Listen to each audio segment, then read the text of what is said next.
Bine v-am găsit, dragii mei din Zodia Fecioară, oriunde v-ați afla. Bine ați venit atât celor care sunteți poate pentru prima oară pe acest canal, cum de asemenea pentru dragii mei abonați, tuturor bine ați venit pe canalul meu Tarot Flor de Lot. Eu sunt Nina și cum v-am obișnuit, ca de fiecare dată mă bucur să vă am alături la fiecare lectură. Trebuie să vă mulțumesc tare mult pentru like-urile voastre, pentru comentariile frumoase, pentru sugestii, dar mai ales pentru prezența voastră la fiecare lectură pe care eu o fac aici pe canal. Azi voi face o lectură generală pentru luna iulie, așa că dacă aveți soare, lună, Venus sau ascendentul în Zodia Fecioară, atunci această lectură este de asemenea și pentru voi. Dacă nu vă veți regăsi în această lectură, atunci puteți urmări lecturile celorlalte zodii care pot reprezenta pentru voi ascendentul, luna sau Venus și de unde voi puteți culege informații care să vă intereseze. Am ales pentru început un oracol. Cei care deja sunt abonați probabil că îl cunosc și aduc aminte de el. Este oracolul frunzelor de ceai și aici avem luna iulie, iar acum vom scoate câte o carte pentru fiecare săptămână a lunii iulie, ca un far pentru fiecare săptămână, să vedem ce ar putea să se întâmple. Și haideți să vedem. Avem prima săptămână, a doua săptămână,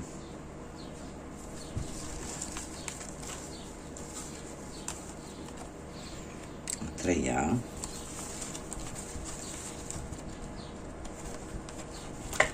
sunt foarte multe, sunt 200 de cărți, și a patra. Bun, haideți să vedem prima săptămână din iulie.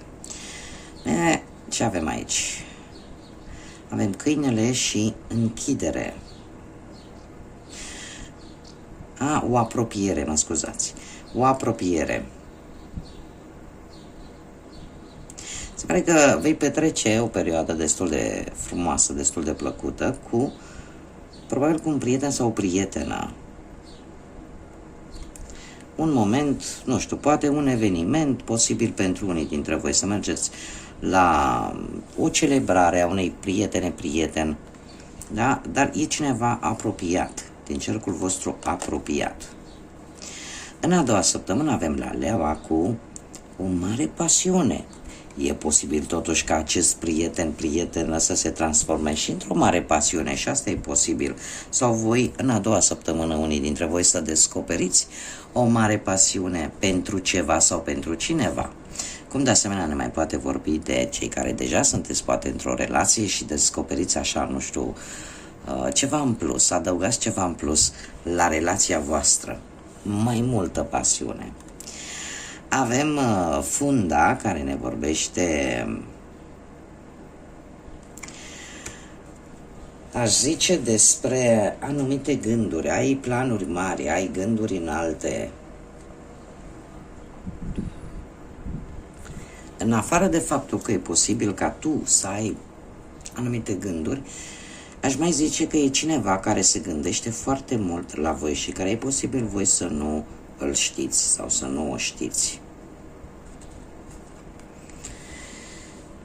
În a patra săptămână avem, cum le zice, este un obiect care atunci când bate vântul scoate niște sunete, clopoței de vânt, cred că le spune, care ne vorbește de pace și armonie, ce să vezi. În a patra săptămână, cumva, lucrurile sunt destul de calme, destul de echilibrate și aș spune că de moment ce văd eu aici, luna lui iulie nu va fi una care să vă complice viața foarte mult. Chiar va fi o lună destul de liniștită, destul de echilibrată, aș zice, cu lucruri frumoase. Haideți să vedem ce ne spune totuși și tarotul. Energii, mesaje, sfaturi pentru zodia Fecioară în luna lui iulie. Energie, mesaje, sfaturi pentru zodia Fecioară în luna lui iulie. Este foarte interesant. E posibil ca, nu știu de ce mi-a trecut prin cap acum, pentru unii dintre voi e posibil să aveți o persoană foarte apropiată vouă care de fapt să nutrească niște sentimente mai mari decât acelea de simplă prietenie sau simplă cunoștință. Așa că dacă sunteți interesați, ar trebui să fiți atenți un pic la persoanele din jurul vostru. Haideți să vedem ce ne spune tarotul. Avem arcanul major, moartea, avem îndrăgostiții, nu cred, avem forța, 3 arcane majore, avem regele de cupe și pajul de monede, dragilor. 3 arcane majore, lucruri importante și foarte benefice care vin către voi. Situația actuală cu arcanul major, moartea, semnul scorpionului, mă scuzați, ne vorbește de transformare. E posibil ca unii dintre voi să fi trecut printr-o perioadă de transformare pe diferite planuri, plecând de la relații, parte profesională sau viață în general, o transformare care a venit în urma unei schimbări foarte bruște care a apărut în viața voastră. E posibil să fi suferit, e posibil să schimbarea să fi venit, să se fi făcut pe calea aia mai grea, pe calea aia mai dură. Nu știu, poate ați ieșit dintr-o relație pentru unii sau ați pierdut un loc de muncă sau poate, nu știu, ceva s-a întâmplat. Dar, paradoxal, această carte, acest arcan major, ne vorbește despre a face ceva negativ pentru a obține ceva pozitiv. Și când spun acest lucru, mă refer strict la acele schimbări care vin în viața noastră și pe care noi le percepem ca fiind negative. De ce? Pentru că posibil să ne aducă suferințe, supărare, tensiune, probleme și cumva să ne dea toată viața peste cap. Dar de fapt ele atunci când vin ca noi să învățăm o lecție, ca noi să reușim să construim ceva mai bun, să ne dezvoltăm, să deprindem înțelepciune și să ne construim caracterul de o formă mai bună, mai trainică și mai pozitivă. Așa că e posibil ca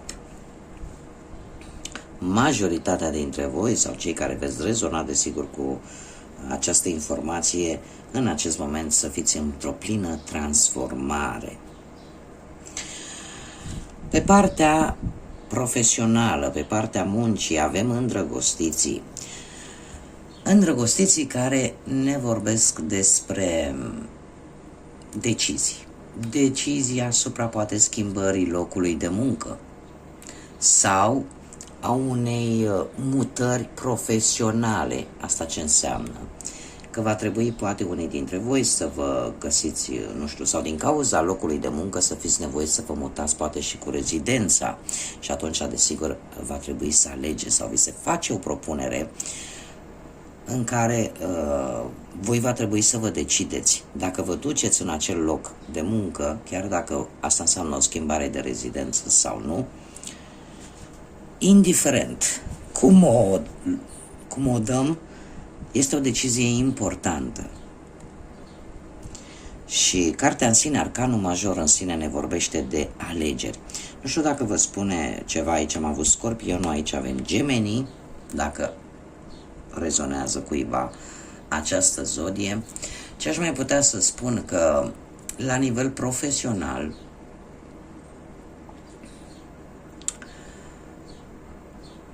e posibil ca voi să luați decizia sau să fiți puși în situația de a lua o decizie dacă deschideți, nu știu, o afacere familiară sau să intrați într-o asociere poate cu un prieten, o prietenă sau poate cu cineva din familia voastră.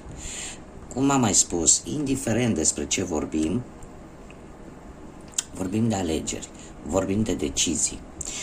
Un aspect, în schimb, foarte important cu această carte, îndrăgostiții, în mod normal, ne vorbesc de alegeri luate cu partea asta emoțională, cu partea asta care nu are cumva nimic de văzut cu rațiunea, cu logica, cu calculul, da? Și probabil că ar trebui și voi să vă ascultați cumva intuiția, să vă ascultați cumva ce vă spune inima în momentul în care trebuie să luați această decizie. Pe partea bănuților avem forța. Avem forța care ce ne spune? Păi ne spune că ai norocul de partea ta. E posibil în luna lui iulie să achiziționezi un obiect de valoare care să-ți aducă stabilitate. Poate să fie obiect de valoare, nu știu, eu aș zice că poate să fie un mijloc de transport, pentru unii poate să fie o mașină, orice mijloc de transport pe care tu ți-l poți permite să-l achiziționezi și, în general, orice este de valoare, la care dai ceva bănuți pe el. Și pe partea banilor se pare că nu veți avea probleme majore. Unii dintre voi aș putea să zic, cei care poate nu se regăsesc în situația de a cumpăra ceva de valoare, cartea ne mai poate vorbi și de a economisi ceva bani pentru a-ți cumpăra ceva de valoare într-un viitor apropiat. Poate să fie și acest lucru. Pe partea dragostei avem un rege de cupe, dragilor. Nu știu dacă pentru cei care sunteți într-o pereche și aveți pe cineva mai mare de vârstă ca voi, posibil, dintr-o zodie de apă, rac, pești, scorpion, o persoană care în permanență încearcă să mențină cumva totul în liniște, să mențină totul foarte echilibrat. Persoană care dă dovadă de foarte multă diplomație în a rezolva conflictele, persoană destul de tolerantă și destul de înțelegătoare, care reușește cumva să-și mențină calmul, reușește cumva să nu izbucnească, da? Și ține foarte bine atât emoțiile cât și instinctele, sentimentele le ține foarte bine, le are foarte bine controlate. Cumva pentru cei care sunteți într-o relație, se pare că sentimentele și emoțiile și simțămintele sunt la cote maxime în această lună. Pentru cei care sunteți singuri, există șanse mari să apară cineva, cum am mai spus, un pic mai în vârstă decât voi, dar o persoană sentimentală, o persoană înțelegătoare care va reuși să te iubească și să te asculte cu multă blândețe. Și cred că probabil cu asta te va cuceri. E posibil, dacă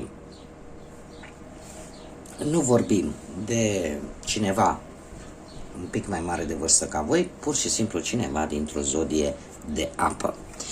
La sfatul cărților avem pajul de monede.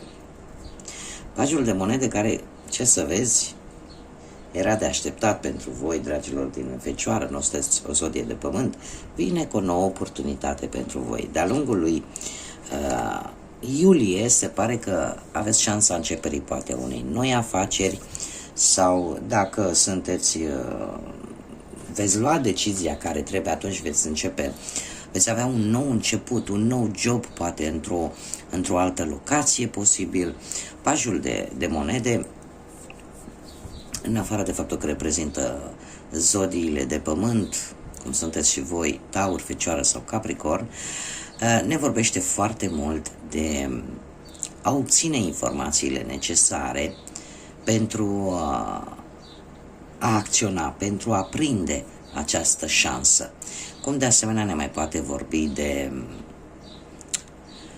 anumite studii posibil sau anumite cursuri pe care unii dintre voi poate ar trebui să le facă pentru a începe acest proiect, pentru a începe derularea lui. Dar indiferent despre ce vorbim, acest paj de monede ne vorbește despre faptul că ești pe drumul cel bun, atât mai ales din punct de vedere profesional, iar aș zice eu undeva către sfârșitul probabil al lunii iulie, cei care sunteți într-o relație, totuși ar trebui să aveți grijă cu monotonia și cu rutina. Da? Pentru că din când în când relația trebuie hrănită și știu că sunteți fixiști și știu că sunteți perfecționiști și știu că aveți de multe ori acea tendință de a avea mereu dreptate, dar acest paj, din punct de vedere relațional și cum e pe poziția sfatului, îți spune îți aduce aminte de acest lucru și anume încearcă să nu lași ca relația să devină monotonă, încearcă să o hrănești, să-i dai din când în când câte un nou impuls în așa fel încât să meargă pe drumul cel bun. Bun, haideți să mergem mai departe să vedem ce număr angelic vine pentru voi, dragilor din Fecioară, în luna lui iunie. Un număr angelic pentru Fecioară, te rog. Și avem numărul 3. Numărul 3 care ne vorbește foarte mult de intuiție și de a-ți da seama de ceva important. Și nu mă miră că oricum voi desfaceți firul în 4. 3 poate să reprezinte ziua de 3, da? Data de 3, în care probabil va fi ceva important pentru voi și ne spune în felul următor. Felul în care te exprimi este ceva natural pentru tine. Ești foarte abilă să comunici gândurile prin intermediul conversațiilor și activităților creative. În felul acesta poți reuși, ca și alții, cumva să se unească, să vină pe lângă tine și să se unească ideilor tale, da? Să fie de acord cu ideile tale. De ce? Pentru că ești carismatică, ești carismatic. Foarte interesant faptul că în această lună sau cu specificația posibil strict pentru ziua de 3, felul în care tu vei comunica din punct așa natural, carisma pe care tu o vei avea, ușurința cu care tu vei reuși să-ți expui ideile tale sau părerea ta sau gândurile tale vor face ca ceilalți cumva să fie de acord poate cu părerile tale, cu ideile tale, cu planul tău. Haideți să vedem ce litere de nume, prenume, pseudonim sau porecle de persoane cu care poți interacționa de-a lungul lunii iulie sau care vor avea importanță pentru tine de-a lungul lunii iulie. Și haideți să vedem ce litere avem. Și avem litera P, litera M, de la mamă, litera G, litera I, litera F și litera L. Inițiale de nume, prenume, persoane, pseudonim sau porecle de persoane cu care tu vei interacționa sau care cumva vor avea importanță pentru tine în această lună. Bun, dragilor, aceasta a fost lectura pentru voi. Eu vă mulțumesc pentru prezență. Nu uitați, dați like, lăsați un comentariu, abonați-vă, de ce nu? Și vă doresc tare mult ca această lună iulie să fie cât mai liniștită, cât mai plină de voie bună, de vești bune și de multă energie pozitivă. Până data viitoare, dragilor, să fiți iubiți!